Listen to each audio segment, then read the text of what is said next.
तो तुम एग्जाम में बैठे हो, है ना, अपन तो यही इमेजिन करते हैं, तुम एग्जाम में बैठे हो या इंटरव्यू दे रहे हो या कहीं डिस्कशन में बैठे हो और क्वेश्चन आ गया कि व्हाट आर डार्क फैक्ट्रीज,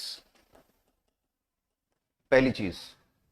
फिर दूसरा, तुम डार्क फैक्ट्री पे बताने वाले थे, इतने उन्होंने कहा चलो चलो एक काम और करो, एक चीज और बता दो कि क्या, कि व्हाट इज इंडस्ट्री 5.0 या 5.0। अब तुम इधर उधर देख रहे थे कि यार ये क्या पूछ रहा है, इतने में उसने एक और क्वेश्चन फायर कर दिया, ये क्या पूछा, इस बार पूछ लिया कि व्हाट आर कोबोट्स। और फिर तुमको बोला कि एक काम करो, इनको 3 क्वेश्चन मत मानो, ये तीनों क्या है, एक ही क्वेश्चन का पार्ट है। एंड इस तरह का क्वेश्चन बना दिया कि discuss about dark factories and industry 5.0 and cobots, और टोटल मिला के मेरे को तो 100 वर्ड्स बता दो, इस पे लिख दोगे आंसर। चलो इसको छोड़ो, कुछ आइडिया दे दो कि what is industry 5.0, what is cobot and what is dark factory. Dark factory क्या होता है, नहीं पता। डार्क क्या होता है, ये तो पता होगा। डार्क का मतलब क्या, सिर्फ डार्क होता तो क्या होता डार्क का मतलब, what is the meaning of dark here. Yes,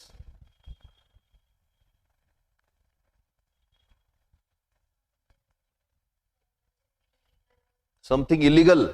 अच्छा, डार्क जैसे डार्क वेब होता है, नहीं। और कुछ,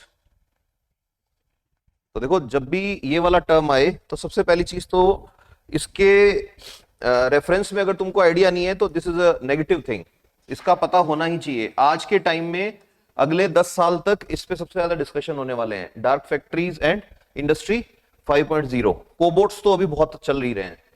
तो सबसे पहले अपन समझते हैं कि व्हाट इज डार्क फैक्ट्री। तो देखो जो फैक्ट्री है वो क्या है एक्चुअल में, that is actually manufacturing facility, कुछ ना कुछ वहां बन रहा है, that is named as factory. अब फैक्ट्री जो होती है, फैक्ट्री में अगर तुमको पता हो तो कंपोनेंट्स क्या क्या होते हैं, तो तुम कहोगे सर सबसे पहले तो फैक्ट्री को चाहिए मशीन्स, फिर तुम कहोगे कि फैक्ट्री को चाहिए सर मैन पावर, और तीसरे नंबर पे तुम कहोगे फैक्ट्री में चाहिए काम कर होगा तो क्या चाहिए अपने को, रॉ मटेरियल चाहिए। तो जब डार्क फैक्ट्री की बात आती है तो मशीन्स और मैन पावर इन दोनों की बात होती है, रॉ मटेरियल को एक बार साइड कर दो। तो हो क्या रहा है, इंडस्ट्रीज जो हैं वो काम कैसे कर रही हैं। तो जैसे एक एग्जांपल लेते हैं अपन, डार्क फैक्ट्री का एक एग्जांपल लेते हैं। एग्जांपल है जो रियल एग्जांपल है, there is a company Adidas. Adidas का सबसे फेमस प्रोडक्ट है इसका जूता। अब एडिडास जूते बनाती है। अब एडिडास में जूते बनते कैसे हैं, तो एडिडास में जूते बनते हैं असेंबली लाइन पे। असेंबली लाइन में क्या होगा कि एक डिजाइन है कोई, उस एक डिजाइन के 1000 सोल आ गए, 1000 अपर पार्ट आ गया, 1000 फीते आ गए, 1000 कुछ और आ गया, और वो सारी चीजें एक तरफ से बन के आ रही हैं एंड वहां पे लोग बैठे हैं और वो क्या कर रहे हैं, उसको पेस्टिंग कर रहे हैं, असेंबल कर रहे हैं, लास्ट में जाके पैक कर रहे हैं। ऐसी चल रही है फैक्ट्री। अब फैक्ट्री चल रही है 3 शिफ्ट में, ज्यादातर फैक्ट्री 24/7 चलती है, 3 शिफ्ट में चलती है, 8-8 घंटे की 3 शिफ्ट होती है। अब एक दिन इमेजिन करो ये जो लड़की है ये आ गई, आती है, आके और टेबल पे बैठी है, मैं एडिडास का मालिक हूं, और ये सामने बैठी है और ये कह रही है कि सर मैं सैम अल्टमैन की बहन हूं और मैंने एक सॉफ्टवेयर बनाया है, जैसे मेरे भाई ने ओपन एआई बनाया है ऐसे मैंने एक सॉफ्टवेयर बनाया है जो जूते वाली मशीन्स जो हैं उनको पूरी तरह ऑटोमेटेड कर देगा। जूते बनाने वाली मशीन को ऑटोमेटेड कर देगा, मतलब जूता बनेगा, रॉ मटेरियल आएगा, मशीन होंगी, बट मशीन कैसी हो जाएंगी। मैंने बोला मैडम ऑटोमेटेड तो है हमारे यहां, कि नहीं सर आप जिसको ऑटोमेटिक मशीन बोलते आए हो वो ऑटोमेटिक मशीन नहीं है, वो एक्चुअली सेमी ऑटोमेटिक है, क्योंकि ऑटोमेटिक नाम दे रखा है आपने, but you need a human person, एक इंसान चाहिए जो उसको ऑपरेट करे, जिसको आप ऑपरेटर बोलते हो। मैंने कहा यस मैडम बात तो सही है, तो आप क्या ला रहे हो कि सर ये जितने वर्कर है ना इनकी छुट्टी कर दो आज ही, मतलब फिर इसने अपनी मशीन दिखाई, अपना सॉफ्टवेयर। तो मैंने इनका सॉफ्टवेयर जो किस पे बेस्ड था बेटा, एआई, तो मैं ये बोल सकता हूं एआई के साथ मैंने क्या जोड़ दी, मशीन। तो अब मशीन हो गई कैसी मशीन, ऑटोमेटेड मशीन। अब ऑटोमेटेड मशीन को जब मैंने इंटीग्रेट किया मेरे प्लांट में, तो इन्होंने क्या प्रॉमिस किया था, मैन पावर को बाहर कर दो, तो मैंने सबकी छुट्टी कर दी, अब इंसान है ही नहीं। जैसे ही इंसानों की छुट्टी करी मैंने, तो मेरे को एक और चीज पता लगी कि जब तक आदमी काम कर रहे थे मेरी फैक्ट्री में, तब तक वहां पे जरूरत थी ह्यूमन कंडीशंस की, ह्यूमैनिटेरियन हो जो। अब तो वहां इंसान है ही नहीं। तो जो फैक्ट्री में ऐसे था कि मेरे को टॉयलेट बनाना पड़ेगा, बाथरूम बनाना पड़ेगा, फीमेल वर्कर के लिए ब्रेस्ट फीडिंग रूम बनाना पड़ेगा, बनती है ना ये सारी चीजें, मेरे को कैंटीन बनानी पड़ेगी, मेरे को वहां पे फर्स्ट एड के लिए डॉक्टर बिठाना पड़ेगा, प्लस वहां पे ओपन एरिया बनाना पड़ेगा, असेंबली एरिया जिसको बोलते हैं। इतना ही नहीं है, मेरे को उन लोगों के लिए एक बस स्टॉप भी बनाना पड़ेगा, और उनको जिस लाइन पे मैं बिठाऊंगा 2 लोगों के बीच में गैप होना चाहिए। एग्री? और सबसे बड़ी चीज, पूरी की पूरी फैक्ट्री में पूरे दिन मेरे को क्या चाहिए, प्रॉपर लाइट्स, मशीन का एक एक पार्ट दिखना चाहिए। अब क्या क्या चीज चाहिए इनमें से, बोलो? नथिंग। अब कैंटीन की जरूरत नहीं है, बाथरूम टॉयलेट की जरूरत नहीं है, ब्रेस्ट फीडिंग रूम की जरूरत नहीं है, हेल्थ सेंटर की जरूरत नहीं है, असेंबली एरिया की जरूरत नहीं है। तो जो फैक्ट्री पहले मेरी x किलोमीटर में थी, वो अब x/10 किलोमीटर में हो गई। और फिर मेरे को एक और चीज पता लगी, इन्होंने कहा कि सर हमारी मशीन्स जो हैं वो सेंसर्स पे काम करती हैं, तो ये बल्ब जो लगा रखे हैं आपने ये सारे के सारे हटा दो। मैंने सारे बल्ब हटा दिए। अब एक बहुत बड़ी फैक्ट्री एक छोटे से गोडाउन में आ गई। और गजब की बात, इस फैक्ट्री में छुट्टी होती थी, लोग रेस्ट करते थे, यहां पे कभी छुट्टी नहीं होती है, कभी रेस्ट नहीं होता है, एकदम अंधेरे में फैक्ट्री चल रही है। इस फैक्ट्री को क्या बोलते हैं, डार्क फैक्ट्री। जिस डार्क फैक्ट्री को पढ़ के कुछ लोगों को लगता है बड़ा फैसिनेटिंग टॉपिक है, जब इसको सोशियोलॉजिकल और पॉलिटिकल पॉइंट ऑफ व्यू से देखते हो, ये डराने वाली चीज है। डराने वाली चीज कैसे है कि जब तुम डेटा उठाओगे तो तुमको पता लगेगा कि आज का official data government of India economic survey 2025-26 ILO international labour organisation और कई ऑर्गेनाइजेशंस हैं, उनका डेटा अगर उठाओ तो तुमको एक चीज पता लगेगी। वो क्या चीज पता लगेगी कि एक बहुत खतरनाक चीज है बेटा, जिसको कहते हैं अनएम्प्लॉयमेंट रेट। अनएम्प्लॉयमेंट रेट जो है उसको जब तुम पिक करोगे तो तुमको पता लगेगा ये 2 तरह से निकलती है। एक एजुकेशन जिन लोगों ने ले रखी है, यानी पढ़े लिखे बेरोजगार, जिनके पास डिग्री विग्री है, ग्रेजुएट हैं, ठीक है, इन लोगों में जब स्टडी करते हैं तो पता लगता है अप्रोक्सीमेटली 29.3% लोग क्या हैं, अनएम्प्लॉयड हैं डिग्री लेने के बाद। फिर दूसरे नंबर पे वो लोग आते हैं जिनको हम क्या बोलते हैं, अनपढ़, इलिटरेट, जिन्होंने पढ़ाई नहीं करी। इन लोगों के अंदर अनएम्प्लॉयमेंट रेट अप्रोक्सीमेटली 3% है। तो अनएम्प्लॉयमेंट रेट को देख के तो ये मन होगा तुम्हारा कि यार एक काम करते हैं, पढ़ाई वढ़ाई बंद करते हैं, काम करते हैं, कुछ काम सीखते हैं और इधर निकल जाते हैं। इसके साथ डराने वाली एक चीज और आती है कि ये जो 29.3% है, this is not real data. Why this is not real data? Because government of India unemployment rate को जिस तरह से कैलकुलेट करती है उसमें एक बहुत बड़ा लूप होल है। वो लूप होल क्या है, इकोनॉमिक्स में जब अनएम्प्लॉयमेंट पढ़ा होगा तो उसके अंदर आया होगा, दे calculate on the basis of workforce.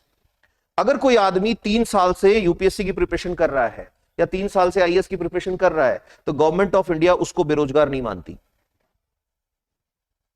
ठीक है, कोई आदमी ने नौकरी ढूंढनी स्टार्ट करी और 36 महीने में नौकरी नहीं मिली और वो घर बैठ गया, गवर्नमेंट ऑफ इंडिया उसको बेरोजगार नहीं मानती। तुम प्रिपरेशन कर रहे हो 3 साल से, तुम बेरोजगार नहीं हो, बट सच ये है कि वो लोग भी अनएम्प्लॉयड हैं। हम इस पे बात क्यों कर रहे हैं? जब किसी कंट्री में already 1/3 of educated people unemployed होके घूम रहे हैं, और अगर कोई सर्वे फेयर वे में हो जाए, एकदम एग्जैक्ट सर्वे हो जाए कि ब्रेन के अंदर से डेटा निकालना है, तो तुमको एक चीज और पता लगेगी कि वो क्या, कि आज के टाइम में लोग सिर्फ और सिर्फ क्या हो रहे हैं, ग्रेजुएट हो रहे हैं, उनके पास स्किल के नाम पे कुछ नहीं है, ठुस है बिल्कुल। रीजन, स्किल्स तब आएंगे जब हम स्किल्स पे काम करेंगे। People everywhere, people and universities and colleges, they are busy in collecting degrees degrees degrees. उनका काम है डिग्री देना, बच्चों का काम है डिग्री लेना। और ऐसे में तुम देखोगे तो everywhere there are courses courses courses, लोगों का सीवी बड़ा होता जा रहा है। अब वापस आते हैं डार्क फैक्ट्री पे। Now in a country where already unemployment rate is hitting all time high, just imagine हमारे यहां डार्क फैक्ट्रीज आई तो कैसा होगा। तो ये सबसे इंपॉर्टेंट इसलिए बन गया है कि तमिलनाडु में इंडिया की पहली डार्क फैक्ट्री आ गई है। नंबर 1, तमिलनाडु में इंडिया की पहली डार्क फैक्ट्री आ गई है। तो पहली चीज तो याद रखना कि इंडिया की पहली डार्क फैक्ट्री कहां पे है, तमिलनाडु में। और ये कौन से सेक्टर की है, सबसे ज्यादा इलेक्ट्रॉनिक्स में आ रहा है, तो obviously this is a factory of semiconductor industry. दूसरी बात याद रखना, टाटा का ही एक ग्रुप है, टाटा इलेक्ट्रॉनिक्स। टाटा इलेक्ट्रॉनिक्स के पास टेंडर है इंडिया में एप्पल के फोन असेंबल करने का। इंडिया में जो एप्पल के फोन की फैक्ट्री चलती है उसको रन कौन कर रहा है, टाटा इलेक्ट्रॉनिक्स। तो अब टाटा इलेक्ट्रॉनिक्स काम कर रहा है to convert the factory of Apple जो इंडिया में है into which factory, dark factory. तीसरा एग्जांपल इसके अंदर आता है जो बहुत टेंशन वाली चीज है, ऑटोमेटेड ब्रिक फैक्ट्री। सबसे ज्यादा लोग जिस फैक्ट्री में काम करते हैं वो है ईंट भट्टा। ईंट भट्टा क्या होता है, सबसे पहले मिट्टी खोदने वाले हजारों लोग होते हैं, फिर वो लोग उसको मिक्स करके और वो बनाते हैं उसका एक kind of semi solid solution, जैसे आटा गूंथते हैं ना ऐसे मिट्टी। फिर वो लोग क्या लेके आते हैं बेटा, ऐसे छोटे छोटे उनके पास मोल्ड होते हैं, ऐसे गोले बनाते हैं, उसके अंदर रखते हैं, ठोकते हैं और कच्ची ईंटें तैयार करते हैं। फिर उनके बच्चे, उनकी बीवी, उनके फैमिली वाले, मतलब there are thousands of people engaged with this process. वो उन ईंटों को पहले ऐसे रखते हैं, फिर 4 दिन बाद उनको पलट देते हैं सो दैट वो ड्राई हो रही है। जब वो ईंटें ड्राई हो जाती हैं तो उन सारी ईंटों को वो सब लोग मिलके, because there are thousands of bricks और डिमांड ब्रिक्स की हमेशा थाउजेंड्स में आती है और कंसिस्टेंस डिमांड है इसकी, मतलब इसकी डिमांड में एक चीज है कंसिस्टेंसी। जैसे तुम लोगों की स्टडी में है, तुम लोग रोज 4 घंटे घर पे पढ़ रहे हो तो 4 घंटे ही पढ़ रहे हो, ज्यादा पढ़ोगे कम नहीं पढ़ोगे। ऐसे ही ईंट होती है, ईंट की डिमांड कंटिन्यू बढ़ रही है, तो इन लोगों को काम हमेशा से मिल रहा है। तो जो आदमी पढ़ लिख गया, काम नहीं आ रहा, जाओ ईंट भट्टे पे काम मिल जाएगा। जो आदमी गरीब है, कमजोर है, जिसको कुछ नहीं मिल रहा, ईंट भट्टे पे जाओ, तुमको काम मिल जाएगा। अब दिक्कत आ रही है, दिक्कत क्या आ रही है, एक ईंट भट्टा स्टार्ट हुआ है दिल्ली के पास। वो जो ईंट भट्टा है वो इंडिया का पहला एंड ओनली भट्टा है जो ऑटोमेटेड है। ऑटोमेटेड कैसे है कि उस भट्टे में 3 आदमी काम करते हैं और एक दिन में वो भट्टा 1 लाख ईंट तैयार कर रहा है। 1 लाख ईंटें बनाने के लिए पहले अप्रोक्सीमेटली तुमको चाहिए 1000 लोग, वो 10 दिन काम करेंगे तब बनेगी। अब उसमें हो क्या रहा है, पहले वो ब्रिक लेइंग मशीन लेके आए, वो मशीन मिट्टी खोद रही है खुद से ही, मिट्टी को पानी में मिक्स कर रही है और वो सॉल्यूशन बनाने के बाद सीधी ब्रिक्स बन रही है उसमें से, जैसे रोटी वाली मशीन आई है ना, लाइक दैट। उसके बाद उसको रोबोट्स जो हैं वो लोड कर रहे हैं एक बेल्ट पे। वो बेल्ट एक इलेक्ट्रिक फर्नेस है, बिजली से चलने वाली भट्टी है। पहले भट्टा बोलते थे ना, ईंट भट्टा, बिकॉज उसके अंदर कोयला डालते थे, हस्क डालते थे, ये हे डालते थे, ये सब। अब वो इलेक्ट्रिसिटी से चल रहा है, उसमें ईंटें तैयार होकर दूसरी साइड आई और जब दूसरी साइड आ रही है तो रोबोट उठा उठा के उनको ट्रॉली में रख रहा है। नाउ जस्ट इमेजिन, चाइना की तरह वो ट्रॉली भी अपने आप चल के जा रही है। This is example of which factory, dark factory. अब जैसे ही तुम डार्क फैक्ट्री की बात करते हो, अनएम्प्लॉयमेंट की बात करते हो सकता है तुम्हारे पास कुछ पॉजिटिव पॉइंट हो। फॉर एग्जांपल तुम कह सकते हो कि अब है ना, इंसान का शोषण नहीं होगा, एक्सप्लॉयटेशन नहीं होगा।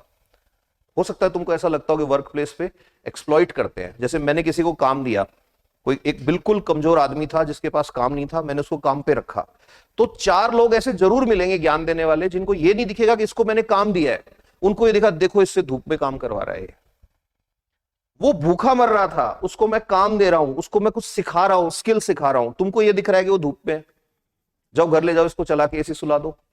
इन द सेम वे तुम जब बोलते हो कि फैक्ट्री वाले तो मजदूरों का शोषण करते हैं, एक्सप्लॉयटेशन करते हैं, just think about a condition कि ये वर्किंग क्लास लोग कहां जाएंगे जब सारी फैक्ट्री कन्वर्ट हो जाएंगी, डार्क फैक्ट्री में। अब ये डार्क फैक्ट्री आई कहां से? तो जो इंडस्ट्री है, इंडस्ट्री की जर्नी की बात जब तुम करोगे तो इंडस्ट्री जो थी वो पहले इंडस्ट्री 1.0 आई थी, हिस्ट्री में आता है ये इंडस्ट्री 1.0। फिर उसके बाद इंडस्ट्री 2.0,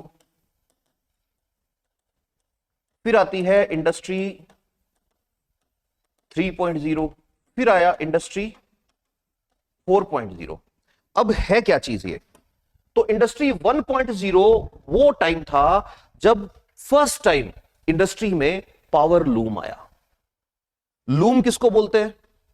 जहां पे कपड़े बनते हैं। पुराने टाइम में सबसे बड़ी इंडस्ट्री थी कॉटन इंडस्ट्री। ये इतनी फेमस थी, यूरोप में जितनी भी लड़कियां घर पे रहती थी, अनमैरिड लड़कियां जो थी, लड़कियों के हैंड्स में फ्लेक्सिबिलिटी होती है, तो यूरोप में जो अनमैरिड लड़की है उसके लिए एक वर्ड आता है स्पिंस्टर। वो स्पिंस्टर किसको बोलते थे? एक्चुअल में जहां आदमी भेड़ चराता था, उसका ऊन काटता था, लड़कियां उसी कॉटन से, उसी ऊन से धागे बनाती थी लूम पे बैठ के।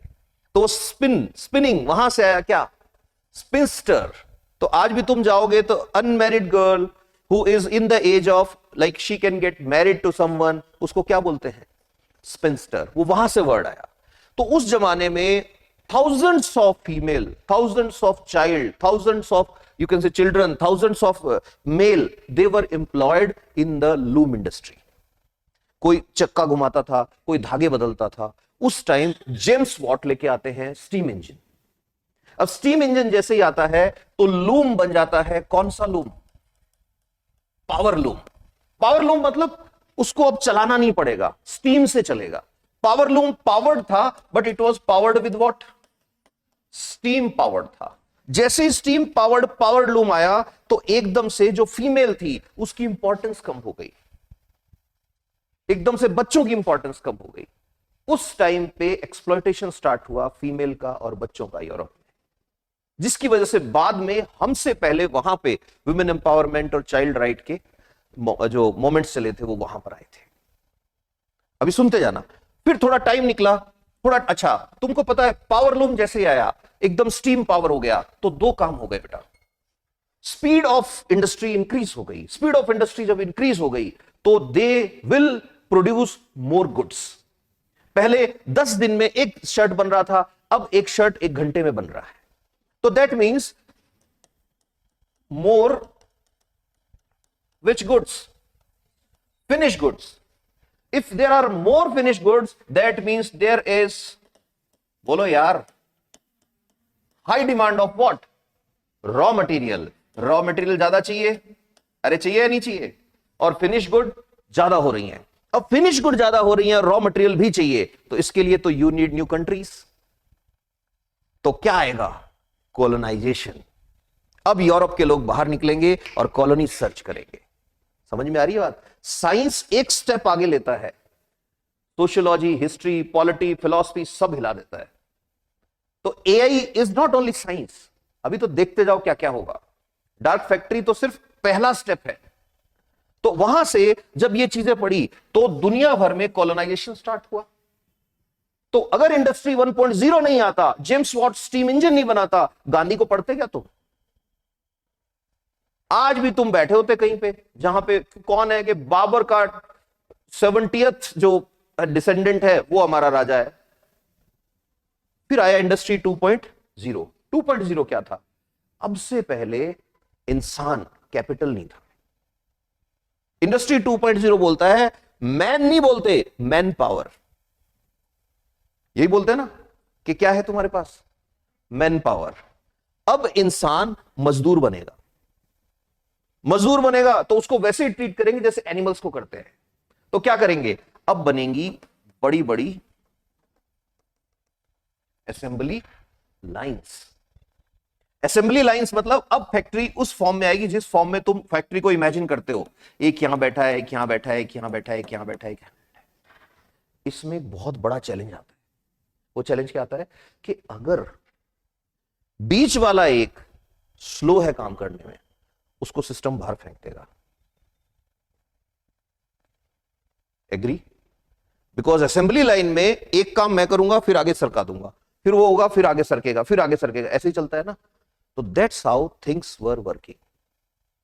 अब जैसे ही असेंबली लाइन में तुम घुस गए हो, तो असेंबली लाइन में आते ही इंडस्ट्री में सडनली एक्सप्लॉयटेशन जिसको बोलते हैं वो इंक्रीज हो जाएगा। फिर उसके बाद इंडस्ट्री आई कौन सी? 3.0। 3.0 कौन सी इंडस्ट्री थी? 3.0 इंडस्ट्री थी जिसको हम बोलते थे कौन सी? मॉडर्न इंडस्ट्री में इलेक्ट्रिसिटी आ गई है, मॉडर्न इंडस्ट्री में कम्युनिकेशन जो है वो टेलीग्राम से, टेलीफोन से होने लग गया है, ये और ज्यादा डेवलप्ड फॉर्म है। फिर आया इंडस्ट्री 4.0। अच्छा, ये वाली जो इंडस्ट्री है मॉडर्न इंडस्ट्री 3.0, इसके टाइम पे एक और बड़ी चीज आ गई थी, क्या?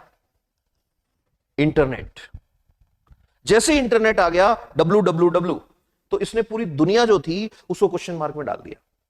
फिर आई इंडस्ट्री 4.0 जो अब चल रही है, जिसको डार्क हम बोल रहे हैं। इंडस्ट्री 4.0 क्या बोलती है? इंडस्ट्री 4.0 बोलती है एआई लेके आओ, सिस्टम को क्या कर दो, ऑटोमेशन कर दो, और बहुत सारे क्वेश्चन मार्क आ जाएंगे। Automated systems are good, yes, automated system बहुत अच्छे हैं। कि कैसे? कि एक डॉक्टर से गलती हो सकती है, एआई से गलती नहीं होगी डायग्नोसिस में। एआई बहुत अच्छा है कि कैसे रोबोटिक सर्जरी बहुत प्रिसाइज होती है। बट इश्यू इज, अगर आपके पास आज भी वो सिलेबस है जिस सिलेबस में आज भी बच्चे बीएससी के नाम पे ऐसे टप टप टप टप टाइट्रेशन में डाले जा रहे हैं, कुछ कुछ एक बेस एक उसके अंदर, और ऐसे ऐसे करके देख रहे हैं, और वो पिंक हुआ कि नहीं हुआ, इसको अगर तुम ग्रेजुएशन बोल रहे हो तो क्वेश्चन मार्क ही नहीं, इतना बड़ा क्वेश्चन मार्क है तुम्हारी कंट्री के फ्यूचर पे। बर्बाद है वो बच्चे, बर्बाद है वो कॉलेज, बर्बाद है वो सिलेबस, बर्बाद है वो university. Because in the field of AI आप बच्चों को उस चीज के लिए ट्रेन कर रहे हो जो आज भी इंडस्ट्री में काम नहीं आएगी कहीं। वो जो टाइट्रेशन निकालते हैं ना टप टप करके, वो काम ही नहीं आती कहीं। Everywhere there are pH meters. कितनी बार तुम्हारे घर पे आरओ ठीक करने आता है, उस लड़के ने तुम्हारा पानी लेके और फिर उस सैंपल को ऐसे टेस्ट किया, ऐसे बूंद बूंद गिरा के। क्या करते हैं वो? एक मीटर होता है, उसको डिप किया, डन। अब कोई बोले कि नहीं बेसिक कॉन्सेप्ट सिखाने, बेसिक तो सिखा दो, एडवांस वाले कौन सिखाएगा? तो we are in need to work on skills. अब लोगों ने बात शुरू की है एक और इंडस्ट्री की, उस इंडस्ट्री को बोलते हैं बेटा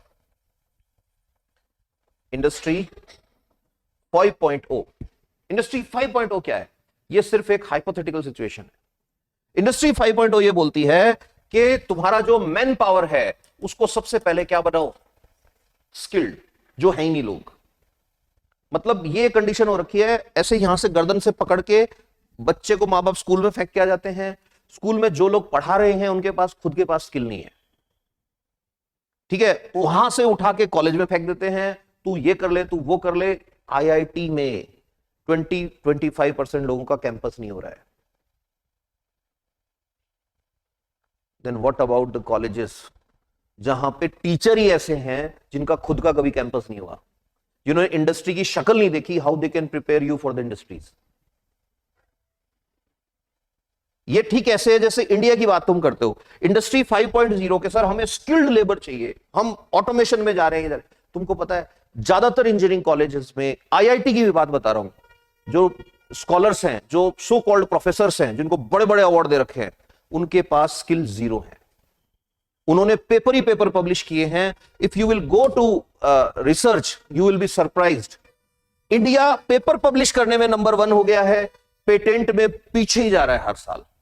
मतलब ये क्या कर रहे हैं, कुछ किसी आदमी ने कुछ रिसर्च किया, उसमें +1 -1 करके एक रिसर्च पेपर बना के पब्लिश कर देते हैं। उस रिसर्च पेपर की अगर यूटिलाइजेशन होती, हमें नोबेल प्राइज मिलते। उसका यूटिलाइजेशन होता तो हम सब जगह जाते। हम खुश किस बात पे होते हैं? देखो वो सीईओ इंडियन है, वो सीईओ इंडियन है। कितने हैं? मैक्सिमम 100।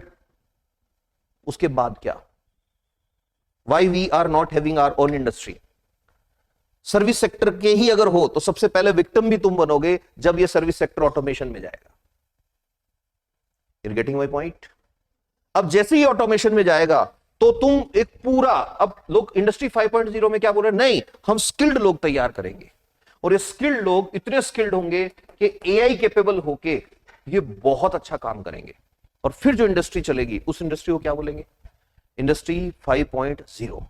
बट इंडस्ट्री 5.0 को लाने के लिए पहला क्वेश्चन आता है कि क्या हमारी एजुकेशन में there is any scope for the people जो पिछले 20 सालों में पढ़े हैं? मतलब वो जो एक एक्टर था ना जिसने सुसाइड कर ली थी, वो उस क्या नाम था उसकी गर्लफ्रेंड का, बहुत न्यूज चली थी, सुशांत सिंह। हाँ, उस बंदे का मैंने एक रील देखा, फिर मैंने उसकी प्रोफाइल स्टडी करी तो पता लगा वो सुशांत सिंह बहुत इंटेलिजेंट आदमी था। और उसने सुसाइड जो की उसमें इस बात का भी रोल है कि वो ऐसे लोगों के बीच में था जिनका आईक्यू लेवल, ठीक है, इतना लो है कि उनको समझ आ ही कैसे सकता है एक इंजीनियर की बात। वो बंदा मतलब उसको, उसकी डेथ को हो गए होंगे 7-8 साल, तो वो बंदा उससे 2-3 साल पहले एक वीडियो के अंदर आप सर्च करोगे मिल जाएगा, उसमें बोल रहा है कि what we are studying in schools and colleges will become useless after 5 years. AI is approaching us. Things will become useless. Degrees will become useless. Marks will become useless. We should work on skills. बस unfortunately वो बैठा ऐसे लोगों के बीच में था जो, तुम्हें पता ही है, धरती के रिकॉर्ड होल्डर हैं लोएस्ट आईक्यू पे, तो सुसाइड करनी थी उसने तो, बट उस आदमी की बात पे फोकस करना पड़ेगा। अब बोल रहे हैं कि हम एआई सिखाएंगे। What about the graduate person जिसने पिछले 5 साल में ग्रेजुएशन की थी, उसके लिए क्या है? क्या उसमें स्किल थे कि नहीं? ऑलरेडी नहीं थे। जब ऑलरेडी नहीं थे तो क्यों भाई उसको घसीट रहे थे तुम? इससे बढ़िया तुम उसको स्किल सिखाते। और स्किल्स के बेसिस पे ही शायद ये डिस्क्रिमिनेशन हो रहा है कि एजुकेटेड लोगों में unemployment rate government of India कह रही है 30% है, और अनएजुकेटेड में क्यों? क्योंकि अनएजुकेटेड आदमी अपनी जिंदगी के 12, 13, 14 साल स्कूल कॉलेज में खराब नहीं करता। उसके घर वाले कहते हैं कुछ काम सीख ले। और काम सीखने का कमाल क्या होता है ये देखना है। आज प्लम्बर बुला के देख लो, तुम फोन करो कि भैया आओ, पहली बात तो आएगा ही नहीं उस टाइम, यस और नो? और आएगा तो मिनिमम कितना बिल बनाएगा वो? 500 to 1000, इससे कम नहीं होगा। Now just imagine he is earning minimum 50,000 per month and he is a plumber. अनपढ़ आदमी है। और पढ़ा लिखा आदमी जो है उसको जाके एक बार पूछो भैया कैंपस के क्या चल रहा है, 12-13 हजार रुपए मिल जाए ना तो बहुत है, हम बहुत खुश हो जाएंगे। इंटर्नशिप में तो कुछ नहीं मिल रहा, इंटर्नशिप मिल जाए यही बहुत बड़ी बात है। तो industry 5.0, dark factory, and then we are saying what? Education. ठीक है, ये सारी बातें तुमने कर ली। अब इसको सोसाइटी में ले जाओ, अब इसको पॉलिसी में ले जाओ। कुछ नहीं करना, आंख बंद करके इमेजिन करो पार्लियामेंट में डिस्कशंस इन्हीं पे तो चल रहे हैं ना, नहीं चल रहे? तो फिर इमेजिन कर लो क्या फ्यूचर है। ठीक है, उन लोगों की शक्लें याद कर लो जो हमारे लीडर हैं, ऑपोजिशन हो चाहे इधर क्यों चाहे उधर क्यों, उनमें से कितने लोगों को ये पता है कि इंडस्ट्री 5.0 क्या है, कितने लोगों को ये अंदाजा होगा कि क्या चल रहा है and what they are doing. और फिर इसको सोसाइटी में ले जाओ कि फ्यूचर में क्या होने वाला है। फ्यूचर में पूरा सिस्टम चेंज होने वाला है, इस लेवल पे चेंज होने वाला है। जैसे चाइना में अभी एक प्रोडक्ट लॉन्च हुआ है इंडस्ट्री 5.0 का, ऑटोमेटेड ट्रांसपोर्टेशन। ऑटोमेटेड ट्रांसपोर्टेशन में क्या है? ड्राइवरलेस ट्रक है वहां पे। वो ट्रक है तो अजीब से, पहली बात तो तुमको आदत क्या है ट्रक के नाम पे कि इतना बड़ा तो बॉक्स होगा जिसमें माल होगा, और आगे एक इतना बड़ा कैबिन होता है जिसमें ड्राइवर बैठा होता है, खलासी बैठा होता है, ऐसे वो चलते रहते हैं, हेल्पर बैठा होता है। चाइना में ट्रक जो नया है ना, इतना बड़ा तो सामान का है और इतू सा आगे ये है, बिकॉज इसको जीपीएस सिस्टम चला रहा है। माल लोड कर दिया, कुछ नहीं है, ऑटोमेटेड सिस्टम है, तुमने मैप में डाल दिया, वो चलता जाएगा चलता जाएगा चलता जाएगा। 600 किलोमीटर एक दिन में जा रहा है बिना रुके। टैक्सी भी ऐसी आ रही है अभी। अब तुम खुश हो सकते हो, बट तुम इमेजिन करो जब ये टेक्नोलॉजी इंडिया में एंटर करेगी तो हम एक ऐसे दोराहे पे खड़े हो जाएंगे कि एक तरफ हम बोल रहे हैं हमको वो इंडिया बनाना है जिसमें टेक्नोलॉजी सबसे पहले आए, दूसरी तरफ वो इंडिया जब बना रहे हो तो अराउंड 10 लाख ट्रक ड्राइवर तो होंगे, उनका क्या होगा? और जब तुम ये वाला इंडिया बनाओगे तो तुम्हारे पास इतना कैपिटल तो है क्या ट्रांसफॉर्म करने के लिए? ये एक एग्जांपल है। दूसरा एग्जांपल देता हूं तुमको मैं, सीए। क्या करते हैं सीए लोग? बहुत सारे काम होते हैं, बट ज्यादातर सीए को जब तुम देखोगे तो they are busy in tax file करना, आईटीआर वगैरह फाइल करना, जीएसटी फाइल करना, यही काम होते हैं।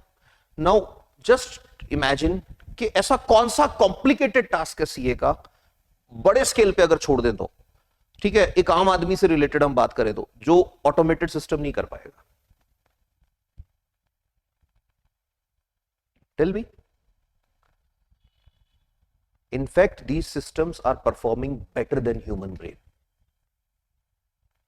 अब हो सकता है कोई ये बोले इसका मतलब सीए मोर एफिशिएंट हो जाएंगे।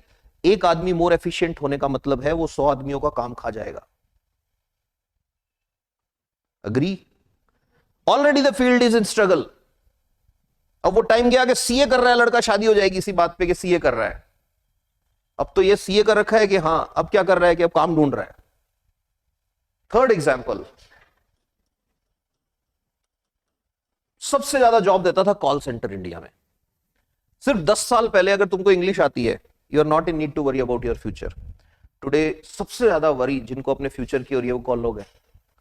कॉल सेंटर वाले लोग। Because raise your hand and tell me, आखिरी बार कब तुमने कस्टमर केयर वाले को फोन किया था? 99% काम कैसे हो रहे हैं? Click 1, click 2, automated systems. And अगर तुमको बात भी करनी है तो वो शायद थर्ड लेयर में होते हैं। First layer is everything is available on website, second layer is AI chatbot, and third layer में जाके 10 मिनट वेट करा के तुम्हारी कोई इंसान से बात करवाएंगे, वो अगर करवाएंगे तो वो भी तुमको एक नंबर दे देगा और बस अपने आप सॉर्टिंग होगी। फिर एक और फील्ड लेते हैं हम। इंडिया की बात जब हम करते हैं तो हमको ये पता होना चाहिए कि बहुत सारे लोग बिजी हैं इस टाइम पे, डिलीवरी पार्टनर बने हुए हैं। पता ना डिलीवरी पार्टनर्स क्या होते हैं? डिलीवरी पार्टनर्स जोमैटो के डिलीवरी बॉय, अमेजोन के डिलीवरी वाले, या ये सब। Now just imagine, replace them with drones. What will be condition of this system अगर सच में यहां पे डार्क फैक्ट्रीज आ गई, सच में यहां पे इंडस्ट्री 4.0 आ गया? तो ऐसी कंडीशन में एक और चीज तुमको पता हो तो तुम इसका आंसर आराम से लिख दोगे, और वो था हमारा क्या? कोबोट्स। कोबोट्स क्या होते हैं? कोबोट्स होते हैं कोलैबोरेटिव रोबोट्स। ऐसे रोबोट्स जो आपस में कोलैबोरेशन करके काम करें और इंसान के इंस्ट्रक्शंस के अकॉर्डिंग उसकी एफिशिएंसी को इंक्रीज करें। तो आई विल से कि ये एक सॉफ्ट हिट करने का तरीका है। कोबोट इज एक्चुअली रोबोट जो इंडस्ट्री के लिए बना है, और एक रोबोट से लोग डरते हैं कहीं ना कहीं, बिकॉज रोबोट ने बहुत लोगों की जॉब खाई है। और जापान में तो ये हो गया है कि रोबोट्स बनाने वाली फैक्ट्री भी रोबोट्स चला रहे हैं। रोबोट बनाने की एक फैक्ट्री थी, उन्होंने ऐसे रोबोट बना लिए जो अब नए रोबोट्स तैयार करेंगे। जस्ट इमेजिन, पेंटिंग रोबोट्स कर रहे हैं, बताया था मैंने शायद तुम्हारी क्लास में। All the things if robots will do, what about unemployment rates? और जब तक तुम स्किल सिखाओगे, कहीं ऐसा नहीं हो कि ये जनरेशन का होगा क्या, वो ये पूछे खुद से कि मैं मतलब मैं करूं क्या लाइफ में आगे, कि चल एक काम कर, तू है ना वो सीख ले काम, हाथ का काम तो बहुत काम आता है। कि कैसे? तू 3 साल लगा, मूर्ति बनाना सीख, स्कल्पचर का काम सीख, 3 लाख रुपए मिलते हैं, एक अच्छी मूर्ति बन जाती है। तुमने मूर्ति बनाना सीखा। जिस दिन तुमने जाके मूर्ति बनाना सीखा और अपनी शॉप डाली, उसी दिन एक एआई मॉडल आया कि सर स्टोन डालो इसमें, है ना, वाटर से कटिंग होएगी और बिल्कुल प्रिसीजन के साथ, इंसान कर ही नहीं सकता, क्या बन के निकलेगा? स्टैचू। पता है ना, हो रहा है ये, रियल में हो रहा है ये। तुम कह रहे नहीं मैं तो पेंटिंग सीखूंगा, गिबली आर्ट। अब कोई बाहर बैठ के कहे कि आओ मैं स्केच बनाता हूं। अच्छा, तुम लोगों ने 10 साल पहले देखे ना ऐसे लोग जो स्केच बनाते थे, 100 रुपीज 200 रुपीज कमाते थे। अब मैंने खुद देखा है जीटी पे या डब्ल्यूटी पे बैठे रहते थे ये बच्चे, दिल्ली में कनॉट प्लेस में और यहाँ पे नेहरू प्लेस में बहुत सारे लड़के लड़कियां बैठे रहते थे, और वो भीड़ ऐसे जाती थी, बैठ के स्केच बुक लेके कुछ कुछ बनाते रहते, देखते रहते थे। अब है ही नहीं वो। और अगर कोई है तो उसको जाके, हो सकता है ये छोटा सा बच्चा यही जाके बोले, बहन गिबली का नाम सुना है? गिबली था ना उसका नाम, कि उसको दो कि ये बनाना है, वो बना देगा। और फिर तुमको नहीं, I am a very good dancer, I can do modelling, ये वो, यही क्या बोलेगा? यस यस, कि सांस लो गहरी, कपाल भाती करो। So this is what dark factory is, this is what industry 4.0 is, this is what industry 5.0 is, and this is what cobot is. तो we are actually in a phase of transition, और इस transition वाली wall के वो side में क्या है, no one knows. Got it? तो इस पे अब 100 वर्ड लिख लोगे? अरे बोलो यार, हाँ कुछ लिखना है तो इसमें से नोट डाउन कर लो। को इसको एक फ्रेम में डाल के लिखना है कि भाई क्या चीज है ये, इसका पॉजिटिव क्या इंपैक्ट होगा, और इससे एसोसिएटेड पॉइंट्स कौन कौन से हैं जिन पे हमको कंसर्न रहना चाहिए। और फिर लास्ट में जाके कुछ गोलमाल सा करके मीठा सा आंसर लिखना पड़ेगा तुमको। आउटकम जैसा भी हो, तुमको हमेशा you have to speak in such a way that your negative should also give some positive hint, है ना, जैसे कि what is your negative point, तो you can say I am emotional. तो इमोशनल होना is a positive point also, it is a negative point also, कि ठीक है वर्क प्लेस पे तुम इमोशनल हो जाते हो। फिर वो पूछे कैसे इमोशनल हो जाते हो, तो तुम बोलोगे मेरे को जब कोई काम मिलता है तो मैं रात दिन उसी के पीछे लग जाता हूँ और फिर मेरे को नींद नहीं आती है, इससे मेरी हेल्थ पे भी असर पड़ जाता है कई बार। तो ये नेगेटिव भी है और ये पॉजिटिव भी है। ऐसा ही कुछ आंसर तुमको लिखना है। वहां ये मत लिख देना कि हमारे लीडर्स को एआई का फुल फॉर्म नहीं पता, इनको नेता क्यों बनाया, इनको प्राइम मिनिस्टर क्यों बनाया, है ना, उनको मशीन्स ने नहीं बनाया, उनको तुमने बनाया है।